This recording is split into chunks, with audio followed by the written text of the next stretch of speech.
I've got a little tip for you. If you get stopped by the police in the car and they do the usual thing of getting you to wind down your window and say, "Excuse me, sir, do you know why we stopped you?" Don't say, "No, did you forget?" They fucking hate that. I'm actually a very good driver. Last year I got 25 points. The fog sign on the motorway. How pointless is that? Who's it for? People driving along thinking, I can't see a fucking thing. I wonder if I got cataracts.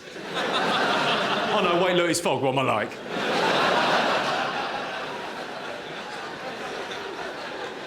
Do you all do the same thing as me? When you drive normally, you drive like that, yeah? That's the normal driving position. A little bit of fog, you drive like that.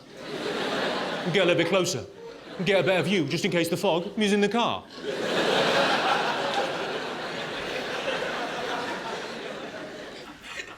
I shall tell you a story about something else that happened because I'm a little bit on telly now, and people phone up and they ask you to do interesting things. I was asked about 3 years ago to write a journalistic piece for the first time. I was really excited. A Sunday paper phoned up. They said, "Would you like to write a piece for us?" I immediately agreed, and as a conversation went on, it transpired it was a piece for the motoring section called "My First Crash."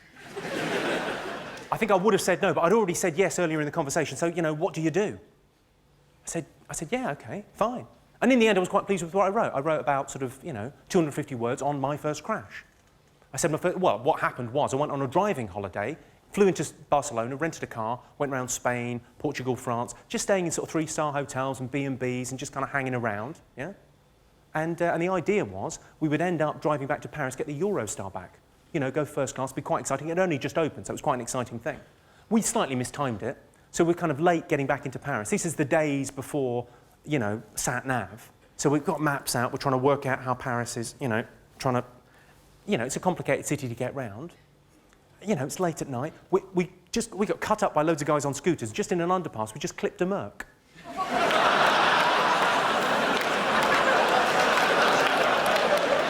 No harm done. They just put speed bumps outside my local school. Wow, I'm pretty sure it's a speed bump. I'm 90% sure it was a speed bump. With a satchel. I make my own vegetables. I've got a hammer.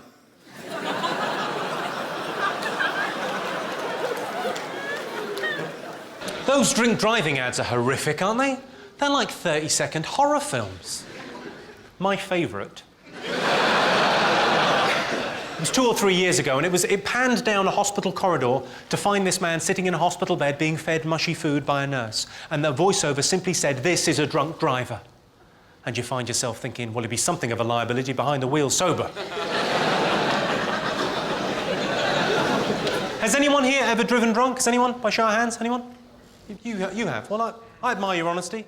I hope nothing bad happened when you did that. And let's face it, there were mitigating circumstances when you drove drunk. You were pissed. We've all done things we regret when we're pissed. Some of you may be with one of them this evening. I hope nothing bad happened when you drove drunk. I think if they made an advert about the normal experience, it would just be a bloke waking up the next day with an extra 20 quid in his wallet because he didn't have to pay for a cab. It would be shocking, but in a different way. I think the people that make the drink driving ads should be forced to make an advert aimed specifically at pedestrians. Simply saying, pedestrians, watch where you're going, some of us have had a drink. Can you give us an example of something you've fucked up recently? I fuck up things all the time. I think owning it's quite an important thing. I've got a couple of stories about, in the book as well, about, fucking up and owning it and being responsible, and that seems to work. Okay, it's a story. I told it on the news recently, but I'll tell you. So I went to test drive a Tesla. I didn't go to test drive a Tesla. I went to the shopping mall because it was raining. But I was bored, and me and Caroline just thought, all right, we'll go to the shops. Went to Westfield, this big shopping centre in Shepherd's Bush. There's a store in there. We got coffee and food and stuff. We're looking around the shops. There's a store that sells Tesla cars. And I'm amused, because I'm from a different generation, that you can buy a car in a shopping mall. That seems dumb to me. So I went in there and got chatting to the guy. There's a really charming guy in there. And he went, would you want to take one for a test drive? And I went, what now? And he went, yeah, we go right now. And I went, yeah, let's do this. It's exciting. And then we went down, it's one of these ones with the gull wing, zoom, like Star Trek doors. It's cool. And we get in it, and Caroline's next to me, and we're whizzing around. It's like a go-kart. They run like go-karts, right? It's really fast talk. I like it. I don't need a car. I've got a car. Don't need a car. Just a bit of fun. I told the guy that. Fine. So we're driving around Shepherd's Bush. Great, this is lovely. Thanks very much. Better get back.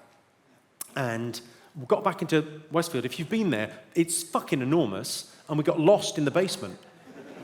And so the guy from Tesla goes, oh, right, if I move those cones over there, with just the charging stations over there, we're going to be golden. So he gets out and he moves 5 cones, and so I can drive through. And obviously he's 20 yards over that way, so I just go, well, I'll go and collect him. I hadn't realised his door was open, hit the door on a gantry, zoom, hit the door, took the door off. It was hanging by one bit of cable, so it was like the Terminator, but it wasn't dead yet. It still had the light in its eyes. And the guy's I couldn't see that because I was in the car until I got out. So I was just looking at his face going, oh, that's not good. You know that look you get when you've knocked the door off a brand new Tesla? That look. And I just unwound the window and went, I'll take one. Obviously not this one. This one's fucked. So I now own a Tesla.